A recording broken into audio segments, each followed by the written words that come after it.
tokoh Papua menilai perlakuan hukum pada HRS tidak adil dibandingkan Jaksa Pinangki.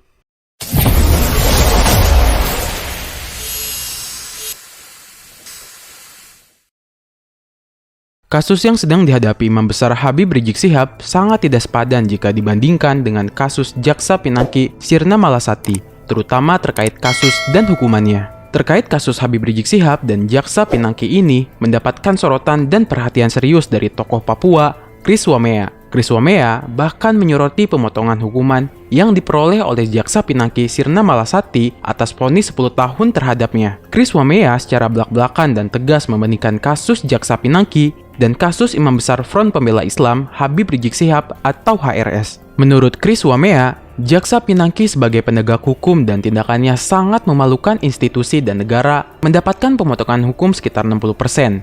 Sementara Habib Rizik Syihab yang hanya melanggar protokol kesehatan bahkan sudah membayar denda tetap diproses secara tidak adil. Hal ini disampaikan Chris Wamea dengan gamblang melalui akun Twitter pribadi @putrawadapi pada Selasa 15 Juni 2021.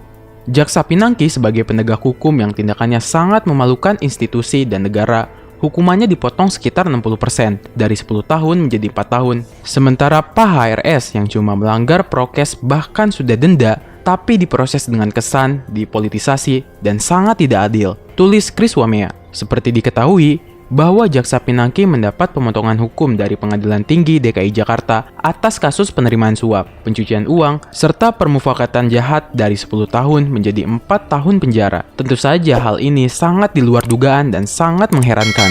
Putusan ini diambil oleh Ketua Majelis Hakim Muhammad Yusuf dengan Hakim anggota Haryoso, Sanggi Budi Prakoso, Lafat Akbar, dan Reni Halida Ilham Malik pada hari Senin 14 Juni 2021. Pemotongan hukum ini diputuskan sejumlah majelis hakim dengan mempertimbangkan beberapa hal. Pertama, Pinangki dianggap sudah mengakui kesalahannya dan menyesali perbuatannya, sehingga diharapkan bisa berperilaku baik di kemudian hari. Bahwa terdakwa mengaku bersalah dan mengatakan menyesali perbuatannya, serta telah mengikhlaskan dipecat dari profesi sebagai jaksa. Oleh karena itu, ia masih dapat diharapkan akan berperilaku baik sebagai warga masyarakat yang baik. Demikian putusan Mahkamah Agung atau MA pada Selasa 15 Juni 2021. Kedua, hakim mempertimbangkan status Pinangki sebagai seorang ibu dari anak berusia 4 tahun sehingga layak diberi kesempatan untuk mengasuh dan memberi kasih sayang kepada anaknya dalam masa pertumbuhan. Pertimbangan yang tak kalah penting,